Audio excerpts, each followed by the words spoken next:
Hello everybody, welcome in. My name is Skeleton. I feel like I've committed a major horror movie sin. Never watched Trick or Treat. Honestly, I hadn't even heard of it until recently, despite it being a cult classic.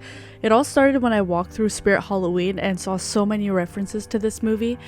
I was instantly intrigued, especially by that little guy with the little sack on his head. It's kind of cute, right? Before I dive in, just a quick disclaimer, I will be spoiling the movie in this video. So if you're not ready for spoilers or you want to experience the movie for yourself, now is your chance to click away. But if you're curious about the lore or just don't mind spoilers, this is your final warning. Trick or Treat is a movie from 2007 created and directed by Michael Dougherty, who is also known for directing Krampus and some of the Godzilla movies. It's an anthology film, which means it's made up of several short stories all woven together into one film. Each story takes place on a Halloween night in a small town, and while they may seem separate at first, they cleverly interconnect in surprising ways as the movie goes on. The first story follows a seemingly innocent school principal with a sinister secret. Then we have a group of teenagers playing pranks, unaware of the dark consequences they're about to face.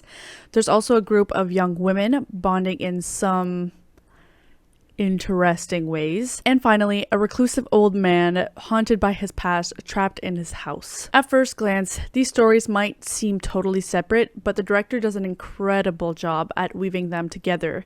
Let's dive into each story, explore their connections, and at the end, I'll explain why I love this movie so much. I now understand why it's become such a well-loved cult classic. So the movie opens up with a couple returning home on Halloween night. As one of them begins to take down the decorations, she extinguishes the flame of a jack-o'-lantern, even after her partner warns her to wait until Halloween is officially over. She brushes it off, not caring about the legends and the rules of the holiday. But while she's packing things up, she's visited by one of the movie's key characters, Sam. We don't fully see him yet, but it's clear from the tension building that he's going to play a major role throughout the film. To sum up her part, she gets brutally murdered and butchered by the infamous lollipop that we all know. Remember this for later, but this moment is actually the final story of the timeline. We then cut across the street where a young boy is out smashing pumpkins and greedily helping himself to more than one piece of candy from an unattended bucket. This is when we meet the principal, who catches the boy in the act. He invites him to sit down and to enjoy a piece of candy, seemingly just a friendly adult offering. But of course, appearances are deceiving. The candy has been tampered with, laced with razor blades, and soon the boy is vomiting blood and chocolate before ultimately succumbing to the poison. This is when we realize the principal is no ordinary disciplinarian. He's a sinister killer, luring his victims under the guise of tradition. As he buries the boy's body in his backyard, Sam makes his first full appearance, silently trick-or-treating at the principal's house. But since the principal is handing out candy, following the rules of Halloween, Sam leaves him be and continues on his way, searching for others who dare to break the traditions of the holiday. Although it's not super important to the story, we also learn that the principal's son is in on the killings. He looks like he's 4 or 5, yet he wants to carve the pumpkin. The pumpkin being an actual human head, so that's crazy. That's very messed up. The next story follows Macy, a teenage girl, and her group of friends. They're going around collecting jack-o'-lanterns from the neighborhood and are seen trick-or-treating at the principal's house before heading over to Rhonda's. Now, I have to say, Rhonda is easily one of my favorite characters in this movie. She's introduced as the weird outcast of the group, but honestly, she's the coolest. She's got this amazing display of lit pumpkins outside her house, like, slay queen, I want to do that. The group convinces Rhonda to join them on a trip to the quarry, which is a creepy historic site where 8 outcast children died many years ago. In the timeline of this movie, this story occurs later than the first one. Once they get there, Macy shares a tragic story. 30 years ago, 8 kids with disabilities were cast out by their families and put on a school bus. The driver, who we'll later find out is Mr. Krieg, a character we meet again later, was paid by the families to kill the children.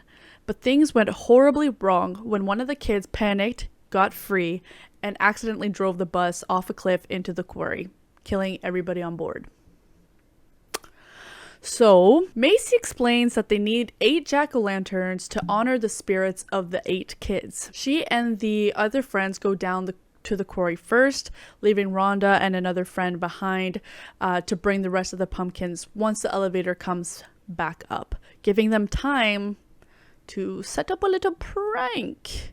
They think they're funny. Of course, it's a total setup. They dress up as the dead children to scare Rhonda, making it feel way too real with the costumes and the setting. Poor Rhonda hits her head on a rock trying to run away, and you can tell she's genuinely frightened and really confused by what's going on. When they finally reveal it was all a prank, Macy is furious and she literally just runs off. She's like, bye, I hate all of you. But she quickly leads herself into trouble. The real spirits of the children rise from the quarry and attack Macy and her friends. Rhonda, having had enough of their cruelty, locks herself in the elevator, leaving them to face the ghosts alone. As they beg for her to help, she calmly presses the button to go up, leaving them all to die.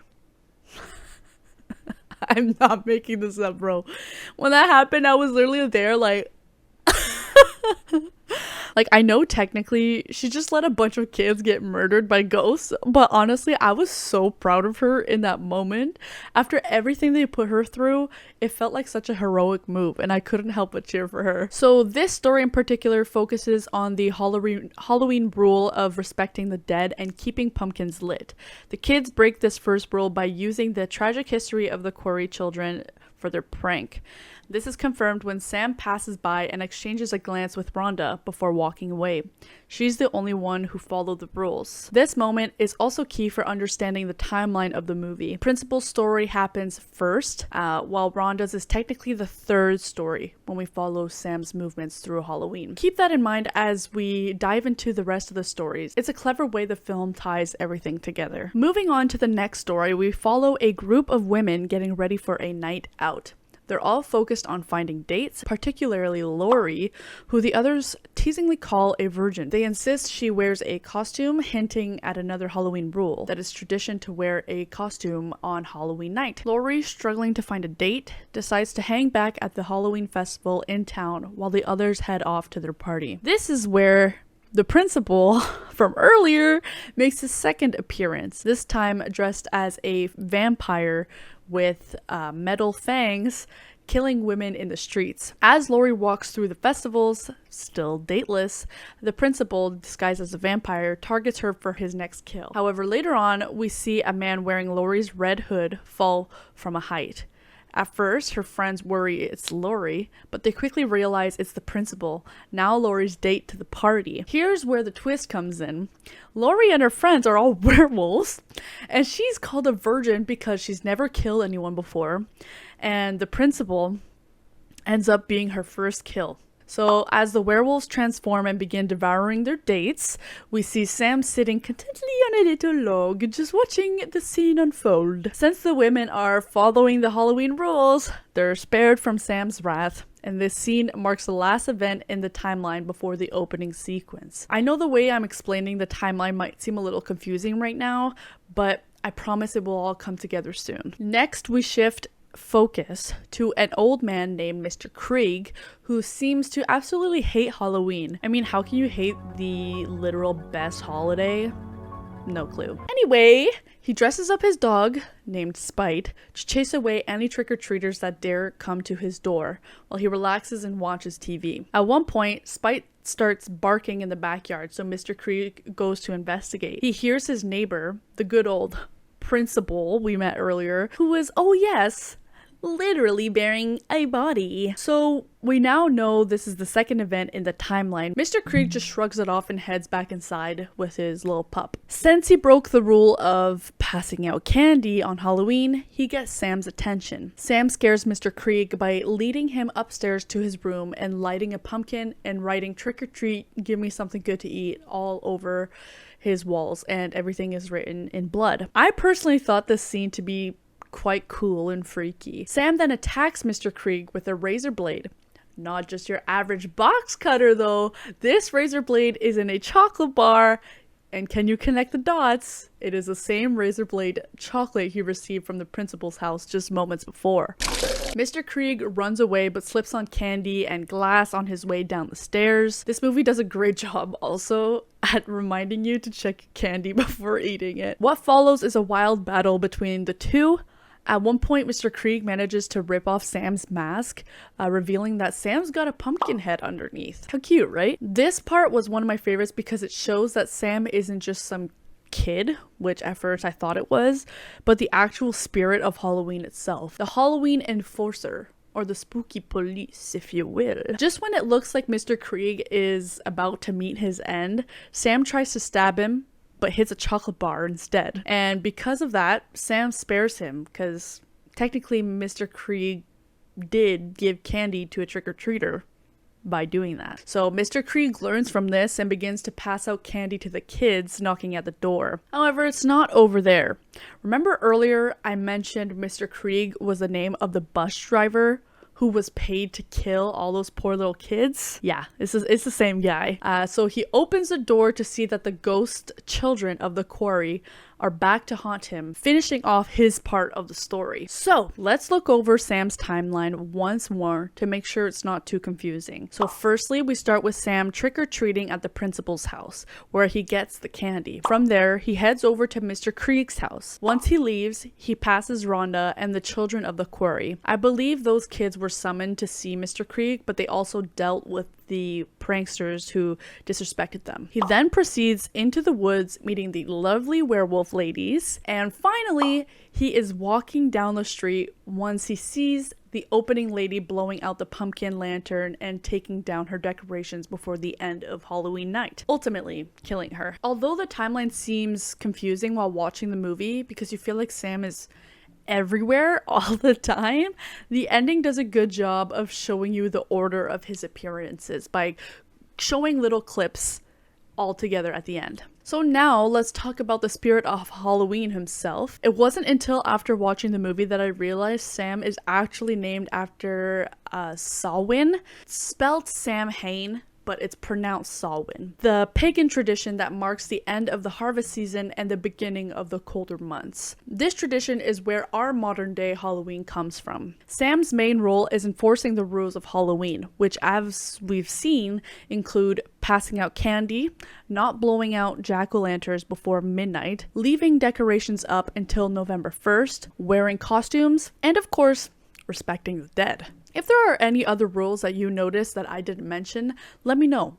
I do realize there's also the check your candy rule, but I think that's more a lesson for us viewers rather than something Sam actively enforces. Sam's design is one of the most memorable parts of Trick or Treat. His simple yet eerie appearance, like his small frame, his sack mask, and pumpkin head, it makes him both approachable and creepy. His design fits perfectly within the context of the movie. He represents the darker, more traditional side of Halloween, while still fitting with the playful, childlike aspects of the holiday. Despite his minimal dialogue and screen time, Sam has become a horror icon. His character has gained a cult following over the years, much like characters like Michael Myers and Ghostface. Sam is everywhere during the Halloween season, especially in Spirit Halloween. He has become one of the many faces of Halloween itself. So going into this movie, I knew it was generally loved, but I didn't expect to enjoy it as much as I did.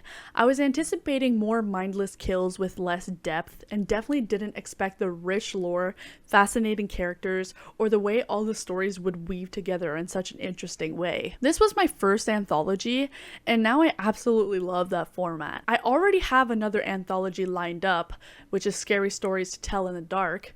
Let me know if you like that, by the way. And as I mentioned in my Halloween TBR video, I'm reading an anthology called Never Whistle at Night. When an anthology is done right, with strong connections between the stories, I think it flows so well. It's such a unique and cool way to tell multiple sides of one overarching theme or story. The fact that this movie is so centered around Halloween made it even more perfect. I thought it was really cool how Sam wasn't just a killer. He enforced the Halloween rules, making sure the traditions were upheld.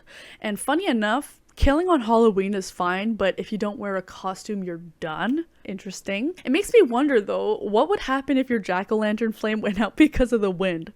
Like, would that still count as a Halloween, like, felony? Like, would you die? Would Sam kill you because of that? Movies like this make me even more excited for the fall. I love the atmosphere it captures, like leaves blowing down the street, decorations and lanterns everywhere, the crisp autumn air. It really brought Halloween to life visually. I initially gave this movie 9 out of 10, but looking back, I'm not sure why I didn't give it a 10 out of 10 because I can't stop thinking about how much I loved it, and I also can't think of anything I disliked about the movie. So while looking into this film, I discovered that Trick or Treat didn't get a traditional theatrical release, and instead it played at film festivals around the world after Warner Bros. Indefinitely delayed its release in 2007. Eventually, it was released on home video and DVD, which didn't stop it from becoming a massive success. As I mentioned earlier, it's now considered a Halloween movie staple. In 2009, a sequel was announced and confirmed, but as you can probably tell, it's 2024 and we still don't have a second movie. However, on October 25th, 2023, director Michael Dougherty said the sequel is in active development with Legendary, which sounds promising. He also addressed the delay, saying, "So much of it is timing, and as you know, we just got out of a strike, so the next step, fingers crossed, would be looking at a budget, of course, schedule, and all the rest." It still feels like it might be a while before the sequel is released though, and according to a Reddit comment on a post asking about updates for the sequel, it seems that while the project is still being worked on, there isn't any major new information or recent progress on Trick or Treat 2. I really loved the first movie, so I'm hoping the sequel is just as good and ties everything together well. I wonder if they'll introduce new Halloween rules, focus on the current ones, or take a different approach entirely. Will it still be an anthology, use flashbacks, or follow a linear timeline style? Who knows? I personally hope they dive deeper into Sam's character and explore how he came to be. And that's it for today's video. As always, I want to hear your thoughts. Have you seen Trick or Treat? Do you love it as much as I do? And what are your thoughts on the sequel? Are you excited for it, or would you rather the movie stayed a standalone classic? Thanks for watching. If you like this style of video, please make sure to leave a like and subscribe for more horror media content. Stay spooky, have a good day, and see you next time. Bye everybody.